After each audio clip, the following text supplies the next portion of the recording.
All right, welcome to another Small Business Pivots. If you've been here with us weekly, you know the saying, no one can introduce themselves and their business like the business owner. So I let you have the stage so you can say it like you say it. Thanks, Michael. Super honored to be here. Thank you so much for the opportunity. I'm repeatedly humbled by the chance to speak to other business-minded people about the experience that I've had and the mistakes I've made, and God willing, the lessons that I've learned from that. I don't take this for granted, and I really appreciate it. So, My let's get pleasure. into it here. Yeah. Great. Well, go ahead and introduce your company and a little bit about you, where you're at. Sure. My name's Leigh Angman, and I have been a quote unquote entrepreneur for the last, heavens, since I was 6 years old. We can talk about that some other time, but just got bit by the entrepreneurial bug very, very early. And for the last 25 years, I've owned and operated and started up 6 currently active companies, across the fields of hospitality, data science, IT security, property technology, and some others, and have written a book that is called SPRUCTIS, From Insight to Action, and it's a success framework for small to medium-sized businesses. Basically, I've kind of discovered after, and I talk about this all the time, making mistakes and kind of looking back at why some things have worked and why some things haven't worked over that last span of kind of 2.5 decades. And I realized that if I stick to these 8 principles and I become as skilled as possible at focusing on, each one of them, those 8 elements are systems, processes, redundancy, urgency, communication, technology, integrity, and sales. And that's what SPRUCTIS stands for. The general idea is that I feel very confident that if you've got listeners out there that have a small business, and small to medium business is something that I would say up to about $15 million per year in sales. If you can focus on those particular 8 elements and excel in each and every one of them, it will increase your likelihood of success in a dramatic fashion. So that's the general idea. And in the book, of course, I break down those 8 elements.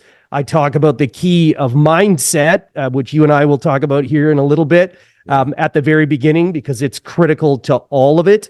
And really, get into those specific tools that we use in all of our businesses to find that insight, acquire that insight, and then perform actions based on that insight to give us, again, the greater likelihood of succeeding. Make sense? Absolutely. This is right up our alley. So let's introduce the show and we'll be right back. Welcome to Small Business Pivots, a podcast produced for small business owners. I'm your host, Michael Morrison, founder and CEO of Boss, where we make business ownership simplified for success.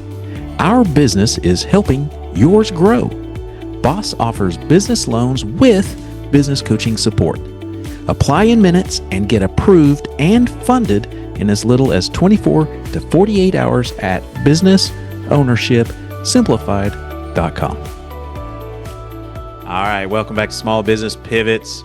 My friend, a lot of us, when we're hearing someone say or teach or coach us, we kind of like to know a little bit of background. So can you kind of paraphrase or maybe Reader's Digest what got you into your adulthood? Because a lot of business owners we coach have some type of mindset, trauma, drama, something that they can't leave behind growing up that they're stuck with. So can you kind of get us caught up to date so when we're talking about mindset, they can go, oh, okay, so he knows what I'm talking about. He's just not regurgitating what all the other people say.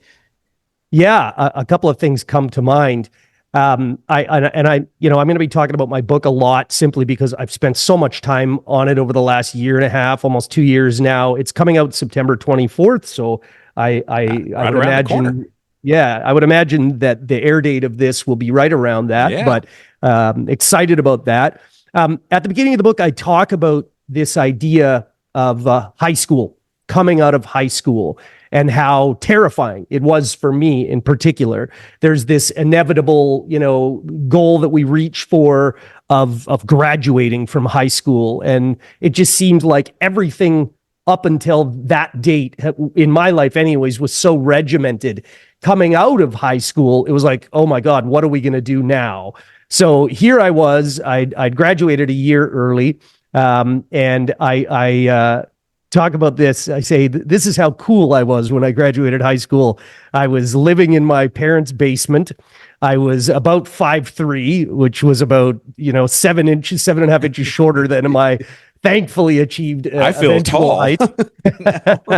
Yes, I did grow after high school, which I'm very thankful for. But either way, I was working at IHOP at the time, the International House of Pancakes. Yeah. So I don't know about you, but if you've ever been to an IHOP, not to take anything away from them, amazing, multinational restaurant, very successful.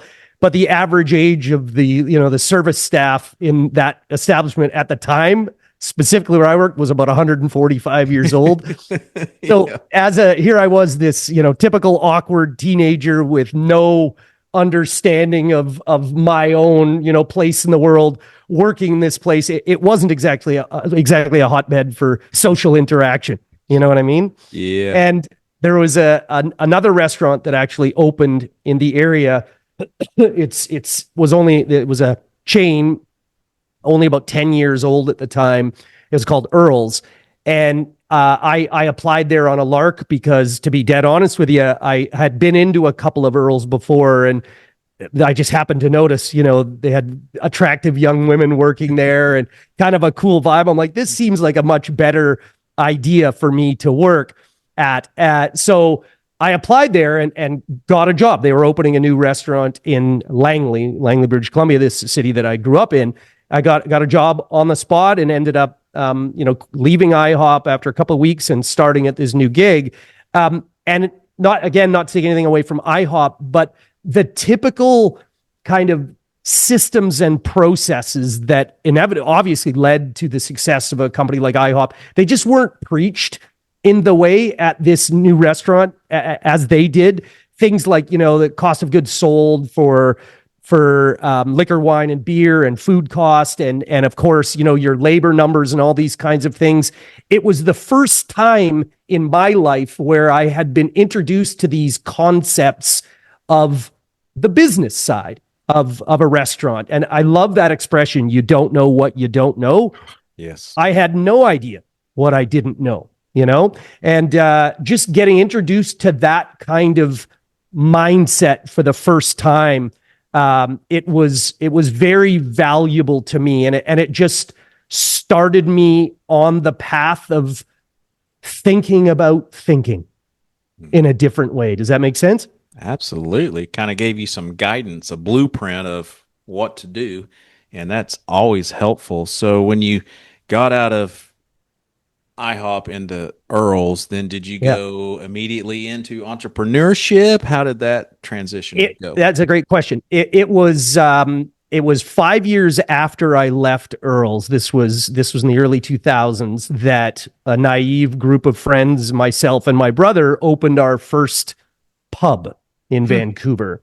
And, before I kind of talk about anything else, I do want to kind of establish that when we talk about success, I like to say that it's the most subjective thing in the world. One person's version of it can be wildly different from another person's version. And, whatever though, what someone's definition of it is, I think that we can all agree that it includes some sort of achieving of a desired goal, a planned goal in some way, even though the path to get there could be wildly different, as well as, what success looks like when you get there could be wildly different from person to person. And it all comes down to that concept. What is success? What are you trying to go after? So we had opened this restaurant in 2004. And at the time, we, hired some people to take care of our books. And again, we had this youthful naivete that, gave us all the confidence in the world to open this restaurant. After the first 5 years of running this pub, which was, in a very challenging location, and it was, under market rent, it turned out that we were the only restaurant venue to have actually survived a lease without going out of business in this location since 1982 or something, when the building was built. And so we, the landlord, to thank us for that, for actually staying in business, they decided that this submarket rent wasn't going to work. And so they increased the rent by 217%. Whoa. And that was after the fact that we had accrued a debt of over $500,000, which is pretty terrifying. And it's not that we didn't realize it, and I talk about it a lot in my book in greater detail, but it was that idea that we were focused on more the sales side of things and really how the pub operated. Clearly we knew, where we were in terms of the loss side of the P&L, but it was one of those things where not only, did I get my crash course in entrepreneurialism at this time, I had also started to form the framework, which I now call SPRUCTIS, without even realizing it.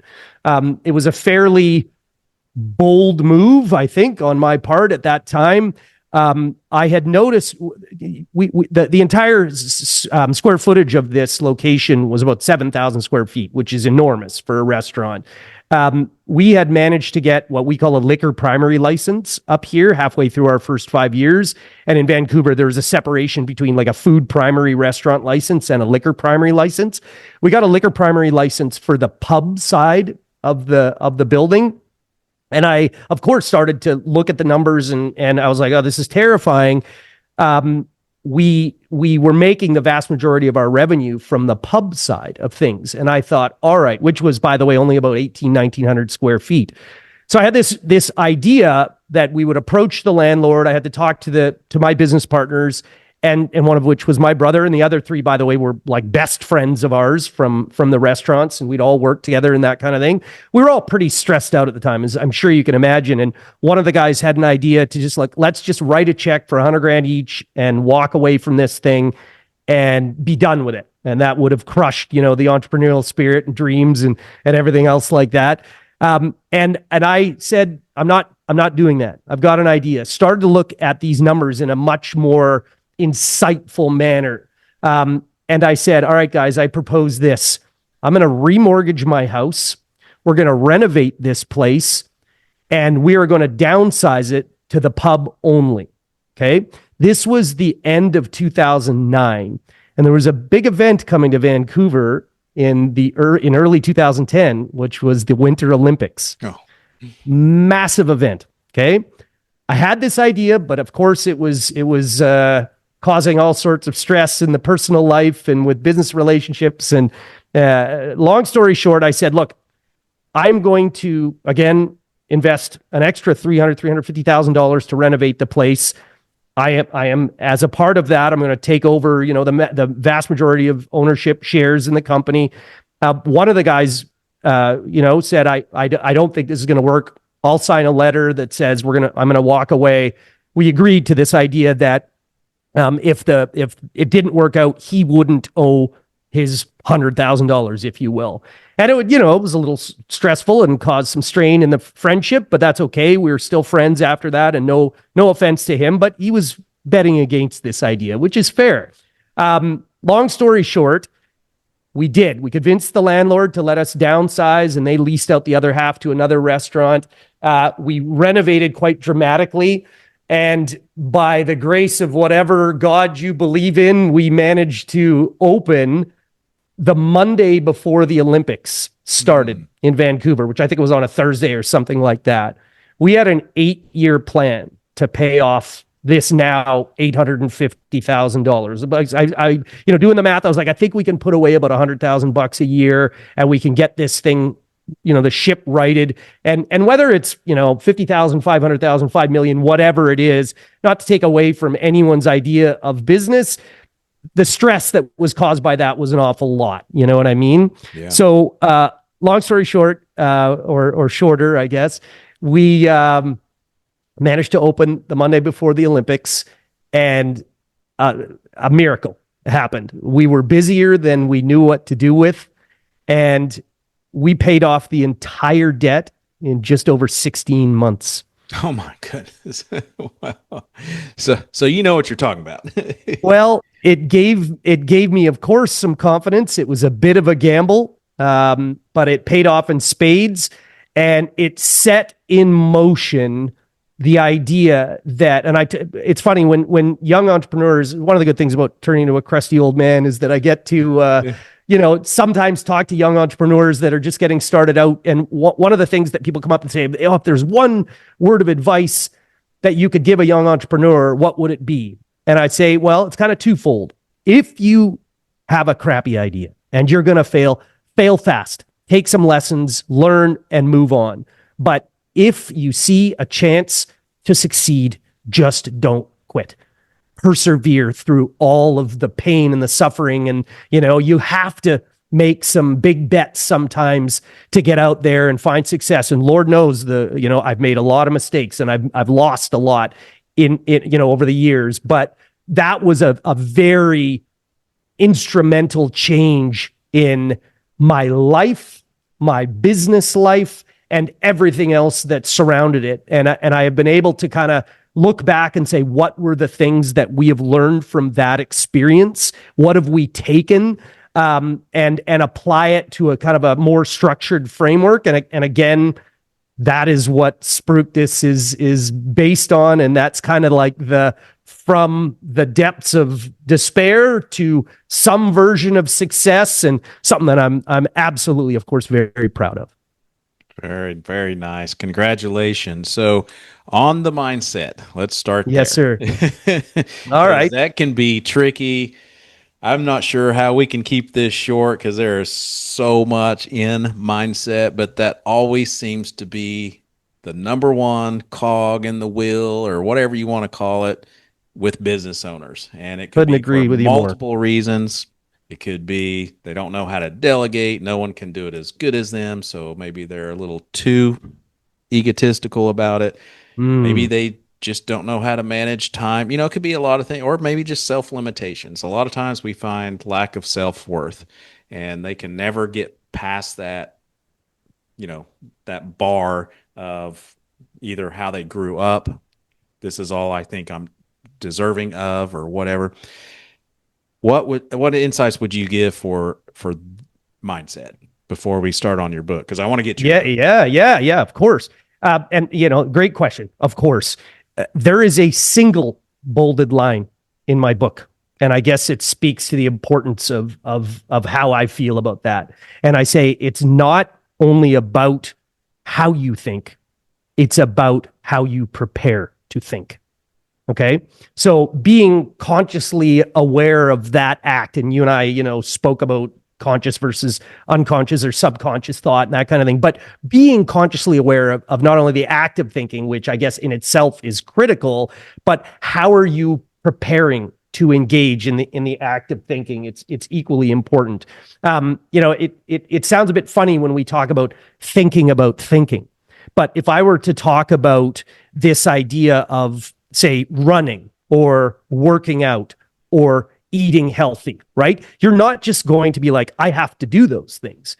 You're going to research how to do those things. You're going to think about how you do those things, right? All three of those things can be done by a novice or a beginner, of course, but they're not necessarily going to be very good at any of them, right? Yeah. So it seems very logical to research these things and think about these things, but simply because the verbs here, thinking about thinking, are the same, it's not as obvious to people. Does that make sense? Absolutely. And one of my little phrases on that is not accepting what you think. So in other words, like, get rid of the fixed mindset. Yes. Go learn. Go do something. Absolutely. Critical thinking is again, ironically, critical to the success of any business. And mindset in general. It's easy to say, oh, let's have an open mind. Okay, what does that mean, though? You know what I mean? But exactly what you've said is if you maintain a rigid, structured thought process that's very narrow, and you have a closed mind. I think it's very easy for people to think about it in a metaphor of a just big, take the blinders off or whatever wide scope or view or perspective of thinking that you'd want to do. It's super, super powerful. I love that expression. To give you one back is, if you think you can or cannot, you are absolutely correct. Yep. Yeah, that's a great one too. And it really is, listeners, because I used to have limited beliefs growing up. I grew up lower middle class family. That's all I knew. But it really is about how you think about thinking. And Absolutely. if you can just change that, don't just tell yourself I'm going to grow $1 billion business. No, telling yourself anything doesn't work. You got to challenge your thinking process. So I love that. Absolutely. Let's get to the book, because I know you're really excited. You have spent a lot of time on that. Where do we start on that? Because SPRUCTIS has got a lot of good stuff in it. Thank you. I like to call it a success framework. And it delves kind of deeply into each one of those things: systems, processes, redundancy, urgency, communication, technology, integrity, and sales. One of the things that is, and I'd love to go back to mindset here a little bit, because it floats in and out of that book in literally every chapter. If you don't have the correct mindset, none of these things matter. And being open-minded and just kind of learning about how you can impact change. I do want to talk about two things, which is this concept of delusional optimism, which I talk about in the book quite dramatically. And then I would like to talk about, on the systems and processes side of things, how there are free tools that exist right there, specifically based on, Google Drive and Google Sheets and that kind of thing, that we have built an entire accounting back end on that manages. And our restaurant this year, we're going to get close to $6 million in sales. And I know, I wish that we had a different location, but we could triple the sales, and still we're not going to, because of the location is the point, but right. We could triple the sales and still allow this framework to give us the insight into our business that we need to. So I'll talk about that in a couple minutes here, but let me talk about the book as it relates to the concept of delusional optimism. Okay, so I have applied that concept and of delusional optimism to many aspects of my life. Like, starting in my early 20s, I started to notice that if I told myself something was going to happen, that it eventually would. And obviously, it's not like, I think most of your listeners are probably familiar with that book, The Secret. It's a lot of people that I've spoken to about that book over the years, believe it or not, have this, they obviously read the back cover or something at a bookstore and thought, oh, if I just close my eyes and wish really hard, something's going to happen. Some people call it manifesting, or affirming desired outcomes, or visualizing success. The concepts are the same, but really it comes down to this idea that if you expect things to be successful, okay, and then the behaviors that you engage in on a regular basis support those desired outcomes, you can't just wish and then do nothing. You have to change your entire, mindset again to doing things in a way that will help you, get to the goals that you actually have. So this kind of concept drives the mindset of kind of what I consider to be the core element of the SPRUCTIS framework. Why I like to refer to it as delusional optimism because, statistically speaking, there's no way that every single thing that you try to go for is going to happen. But it doesn't really matter here. It's not about logic or probability. It's about mindset again. You know what I'm saying? Yeah. So this concept that if you go into a sales, and this doesn't necessarily have to apply to a sales process as much as anything. I mean, it could apply. You're listening to Small Business Pivots. This podcast is produced by my company, Boss. Our business is helping yours grow. Boss offers business loans with business coaching support. Apply in minutes and get approved and funded in as little as 24 to 48 hours at businessownershipsimplified.com. If you're enjoying this podcast, don't forget to hit the subscribe button and share it as well. Now let's get back to our special guest. You know, if you go into a sales, and this doesn't necessarily have to apply to a sales process as much as anything. I mean, it could apply to how you deal with vendors, how you communicate with your landlord, how you go after a new business location, how you select a business partner. Obviously, there's a long tail of decisions to be made in all of those choices and decision-making processes as well. But this concept that you are in this mindset, I've worked with a guy 25, 30 years ago. I've tried every business under the sun. I think this is a typical entrepreneur mindset. I worked in a multi-level marketing telecommunications company, which I won't name, but this was, 25, 30 years ago, whatever it happened to be. And I would ask this guy, I would say, how you doing? And he goes, I'm super fantastic, but I'm getting better all the time. He was caught, and obviously, like, I saw this guy, you know, at the depths of his worst or whatever, but he never let those personal challenges get into affecting his business life, right? He would always answer in that way. I'm amazing. And it's one of those kind of things. It's like, you know, if you speak negatively to yourself, like, how you doing? Man, I don't know. I'm not doing that good. Like, your brain is very used to hearing your voice. You know what I'm saying? It's like, it's very familiar with how it sounds. Your brain as well. And this is a really key topic that I've taught myself to really focus on, based on that simple little realization from how that guy would answer all the time. If somebody asks me how I'm doing, I'm like, I'm amazing. I'm doing fantastic. How are you? Yeah, I'm all right. Okay, well, sorry, but I guarantee 6 months from now, you're going to be all right. And things that I'm doing are going to be amazing. And they're going to be fantastic. It's comical, right? Because again, that's why I call it delusional, because you're literally fooling yourself into believing that you can succeed.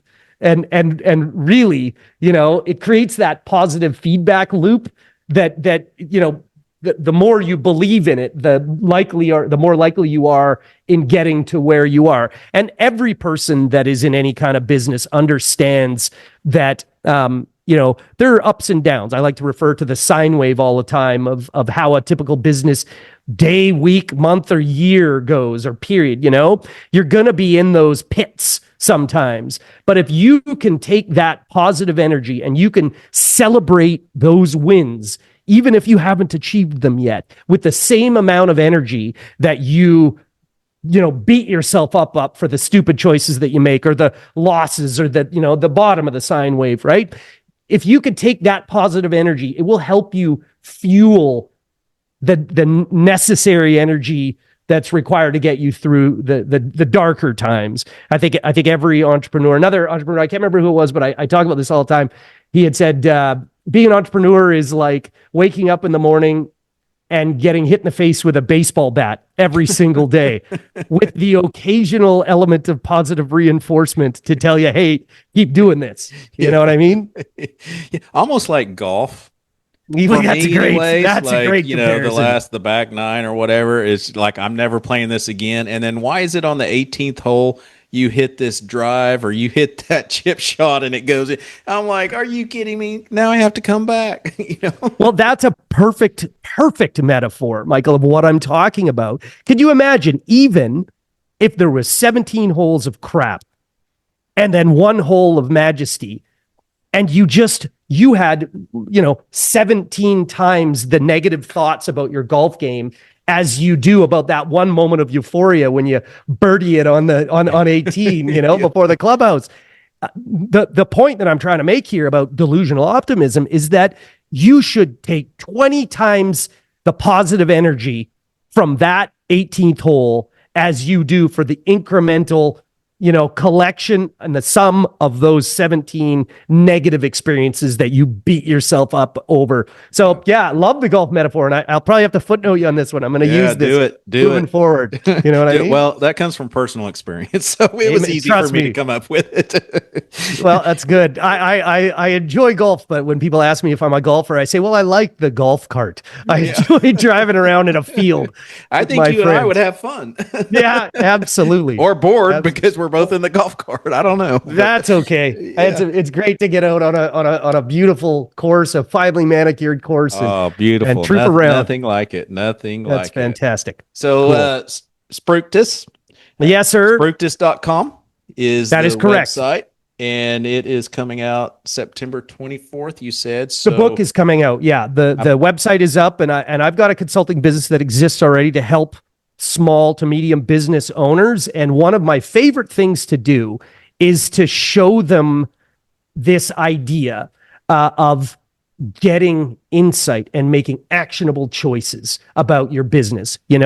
It's actually a bit sad and scary to me to realize how many colleagues and friends and people that I've met over the years that have no idea what their profit and loss is until a couple of weeks after their CA gives them, their tax forms at the end of the year. Like, how can you make decisions about how to support your business if you don't have insight into it? So the book is called SPRUCTIS: From Insight to Action.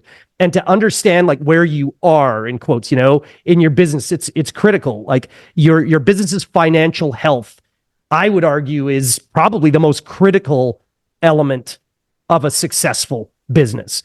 And there are free tools out there that exist today. You don't need, $1,000 a month bespoke software tools to help you run your business, right? Obviously, we have, for example, a point of sale. We have a tool for our reservations. We have these things that we use. And by the way, I'm going to focus on the restaurant here when I speak about this. And it's easier, I think, for most people to process if I stay in one lane as opposed to trying to apply all these principles to various businesses that I'm involved with. But rest assured, if this is a .com, like e-commerce business, if this is anything where you're selling a good or a service to another individual or business, you need to see where you are. And like I said, there's free tools out there right now, specifically based on Google Drive and the G Suite. And I keep changing the name every few years, but they allow you to gain valuable insight and take action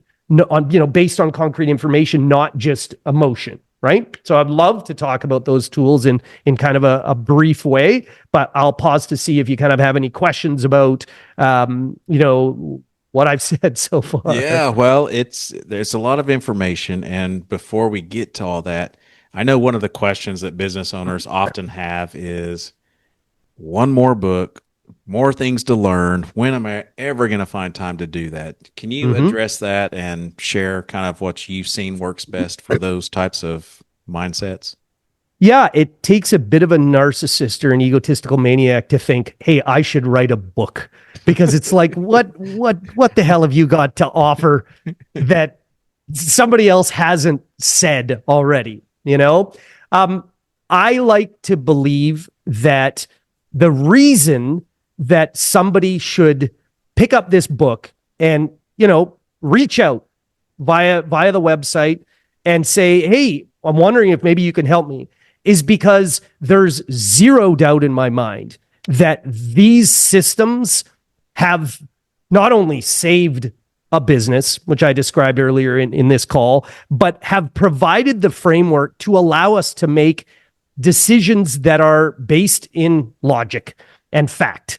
At the end of the day, the best salespeople in the world are not trying to sell something to people. It's another book, whatever it happens to be. It's like, here is the book's written in common language. I don't get flowery. You and I have spoken for 45 minutes here today. I'm sure you could tell the kind of person I am. I don't think I'm a wildly intellectual person. I don't think that I'm highbrow. I don't think that I'm trying to say, hey, this is the most important thing that's going to solve everything in your life. But it just comes down to the idea that patterns kept revealing themselves over 20 to 25 years of owning businesses.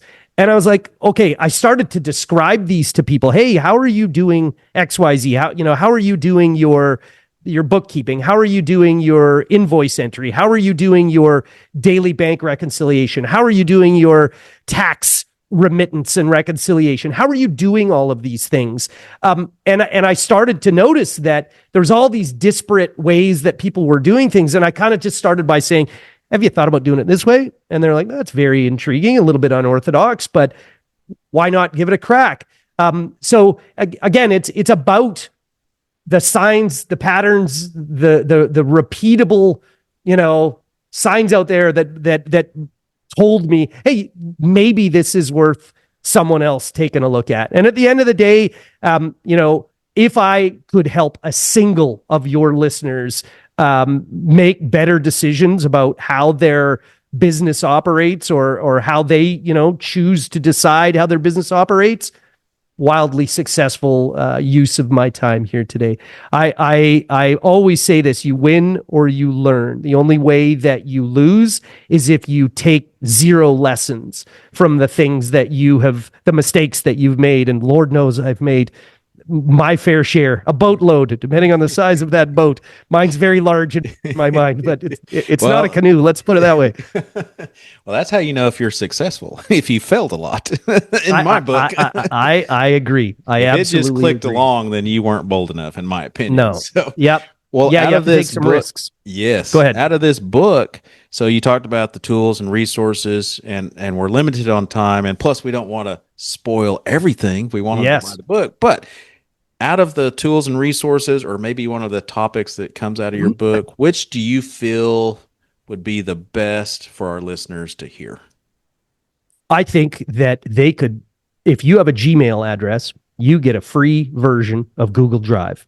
And if you track your sales every day, and I speak about it in the book, it's redundant, not in a good way, because redundancy in a good way is one of the chapters in the book. But, the idea that people think, oh, you're tracking your sales. Well, I could just go into my POS and I could look at them every time. If you literally mark down your sales every day, every morning, I get excited to do it every single morning. I've been doing it every day, almost, plus or minus a day or two if I'm in Mexico or something like that on vacation.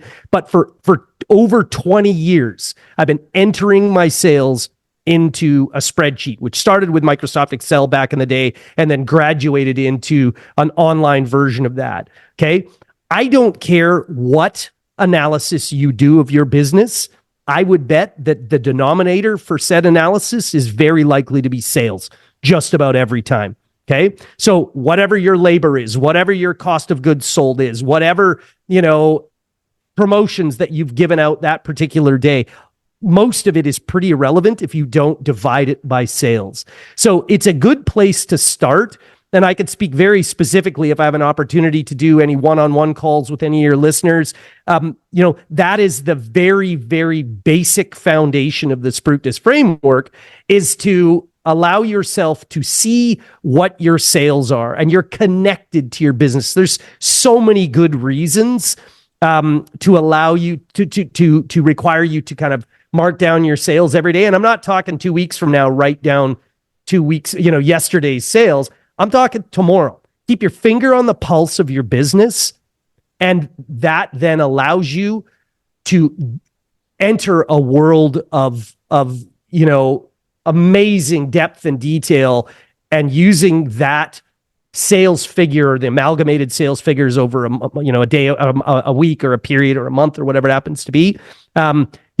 That's, I think, the best way I can answer that question. Just start getting in the habit.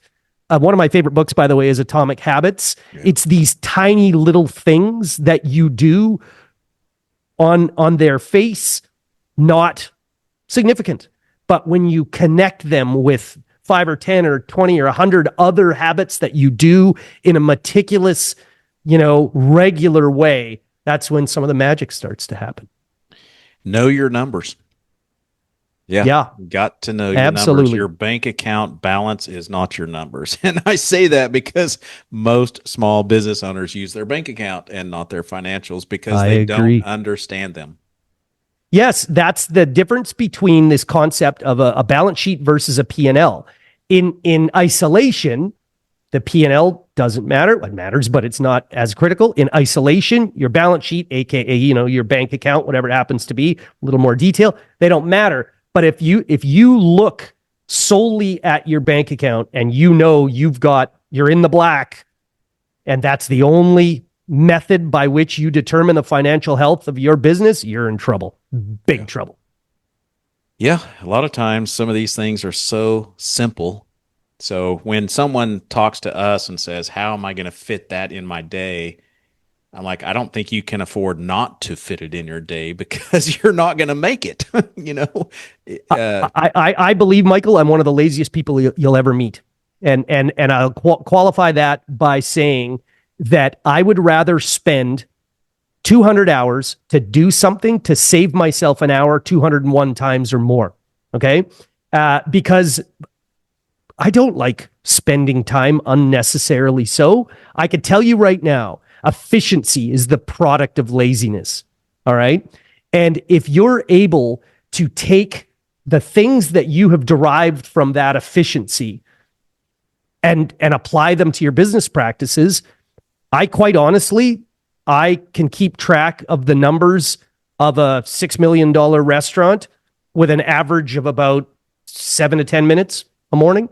yeah. I go through all of the steps. Things are automated in such a way with sheets interconnected that will allow you to pull data from one to the other. And we could talk about this specifically, if I get a one-on-one with anybody. The idea that you can create these systems that allow you to be wildly efficient, a perfect, byproduct of that again is when I do my tax reconciliation and remittance. We have a provincial / state tax that's due once a month and a federal tax that's due. I'm talking about value added taxes that are due for remittance and reconciliation quarterly. I could do my monthly tax remittance and reconciliation in less than 10 minutes and the quarterly federal tax remittance and reconciliation like in 15 minutes, 4 times a year, which is different than your year end and that kind of thing. But I assure you, every single day, I know that my bank account balances in this sheet, which is connected to my sales with the actual numbers in my bank account, so that at the end of the year, if the CA that's doing our numbers and actually doing the filing and the remittance for us for the federal income taxes, if they say, hey, what's the story about this? It was June 8th, this kind of thing. I know exactly what it is because I've jotted it down in a consistent and a pattern-rich format. It would be practically impossible for me to not answer one of those questions. So to address that question, that point that you just brought up, why someone should do this is because eventually it will save you a ton of time. Yes. Go slow to go fast is what I always say. And yeah, I love that one. For those business owners that attempt to do this the first time, I'm not going to lie, it will take you a long time the first time until you figure out a system. That's how critical systems are. Once you find a system, that's when you get to the 5 minutes, the 10-minute, the quick review because you're following a system. Well, we are about out of time. Unfortunately, we could go on forever, I'm sure. What's the best way to reach out to you, follow you, get that one-on-one? Yeah, you could visit spructis.com and fill out the form there. You could follow me on Instagram. It's at Leigh Angman, LeighanGman. I'm just getting my social media side of things started. My 15-year-old son has advised that I get a TikTok account going soon. So I'm going to be kicking that up as well very soon. But the easiest way is just to reach out via spructis.com. Fantastic. Well, I always follow up with one last question. Outside of everything you've already shared, which is golden nuggets in itself, if you were in front of an audience of small business owners, different seasons of business, different industries, what's something that's applicable for all of them? It could be a quote, a book, just one last insight or tip.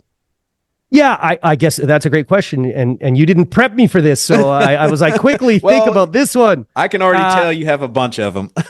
I read, I love reading, but Yes. I would have to say that one of the, if not the most influential books that I've ever read in my life is the classic Dale Carnegie masterpiece, How to Win Friends and Influence People. I talk about it in my book ad nauseum, like just repeatedly. It was another one of those things that came along in my life at the right time. It was my late teens, my early 20s when I was introduced to that book the first time. I talked about it earlier in the call. You don't know what you don't know.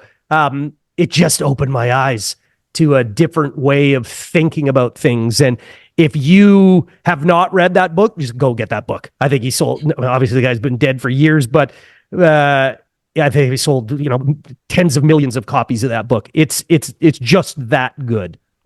And while they're on there, go to spructis.com and order yours. That's correct. 2 for 1, save That's shipping. correct. Absolutely. I figured it'd be pretty rude of me to just say, you have to buy Spructis. Clearly that's the best book.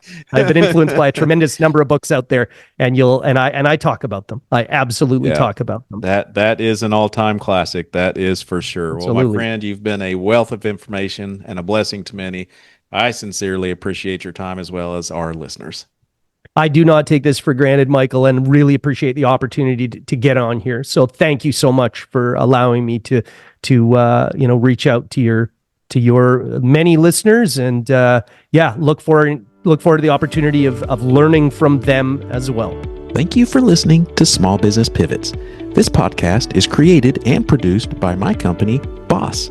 Our business is growing yours. Boss offers flexible business loans with business coaching support.